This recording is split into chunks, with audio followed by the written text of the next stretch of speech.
粉色的。哇，右边看到了吗？没有。来，哦，朝我们过来。哦，对对对，这边。出来了，在前面。出来了，就在我们船头。对，哇哦！我去过很多地方，但是我从来没看过那个海豚，是我第一次。哇，太幸福了。 Ma toute première rencontre avec le dauphin blanc de Chine. J'ai réalisé un rêve d'enfant en les voyant nager de si près. Un vrai bonheur. Ces animaux sont si gracieux. Nous nous trouvons dans la baie de Sanyangwan, au sein de la région autonome Zhuang du Guangxi, un sanctuaire écologique unique surnommé le berceau des dauphins blancs de Chine. À mes côtés se trouve la professeure Wu de l'université de Beibuan, qui étudie ces cétacés depuis plus de 10 ans et nous révèle tous leurs secrets. Vous sortez en mer combien de fois par an? Nous effectuons des sorties en mer mensuelles, de 3 à 4 jours par mois, avec 6 heures de navigation quotidienne.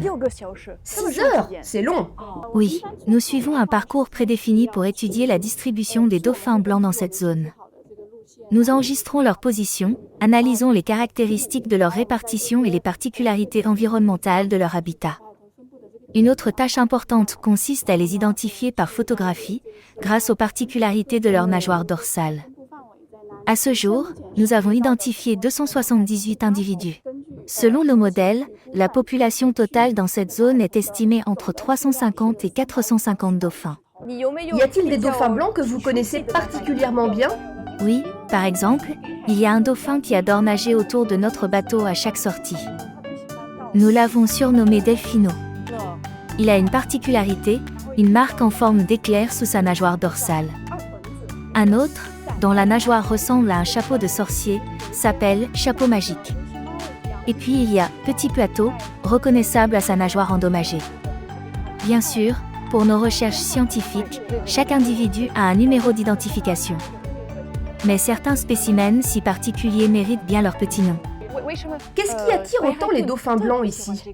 Il s'agit d'un choix de niche écologique résultant de l'évolution de l'espèce. Située entre les estuaires des fleuves d'Afan et Nanlieu, cette zone offre des ressources halieutiques abondantes, répondant parfaitement aux besoins alimentaires des dauphins blancs. De plus, le trafic maritime y est relativement faible. Ces cétacés sont également présents en Asie du Sud-Est, notamment en Thaïlande et en Malaisie. Notre équipe a mené des études comparatives en Thaïlande. Nous collaborons également avec des experts d'Italie et des États-Unis pour concevoir nos méthodologies de recherche et analyser les données.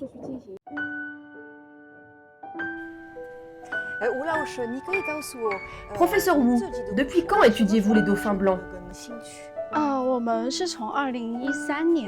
Nous avons commencé les études sur le terrain des dauphins blancs dans cette zone maritime en 2013. Salle éducative d'observation des dauphins. À quoi ça sert? Vous avez vu les nombreux touristes venus observer les dauphins. Cette salle comble justement le manque d'éducation environnementale qui caractérise ces excursions en mer. Nous y expliquons la biologie des dauphins blancs et les bonnes pratiques pour une observation scientifique. C'est un bébé dauphin avec sa mère? Oui, ces photos illustrent les changements de couleur des dauphins blancs, le nouveau-né est gris. Le spécimen juvénile commence à changer de pigmentation au niveau du rostre, et l'adulte sexuellement mature blanchit progressivement. Celui-ci, âgé d'environ 20 ans, présente une teinte rosée. Voici les règles pour l'observation touristique des dauphins, distance à respecter, nombre maximal de bateaux autorisés, etc. Et là, ce sont des petits dauphins fabriqués par les enfants, lors de nos ateliers créatifs. Pour beaucoup, c'est un rêve d'enfant de côtoyer les dauphins, mais attention, ce sont des animaux fragiles, il faut les respecter et surtout tenir une distance. Et c'est très bien d'éduquer les enfants dès le plus jeune âge à respecter la nature, à respecter les dauphins et surtout à les protéger. Quel paysage magnifique! Et cette douce brise marine. Oui, le golfe de Beibo regorge de ressources marines. Protéger les dauphins blancs, c'est non seulement préserver cette espèce, mais aussi leur habitat, qui est également le nôtre. Nous espérons sensibiliser un plus grand nombre de personnes à l'écologie marine, afin d'améliorer ensemble notre foyer commun.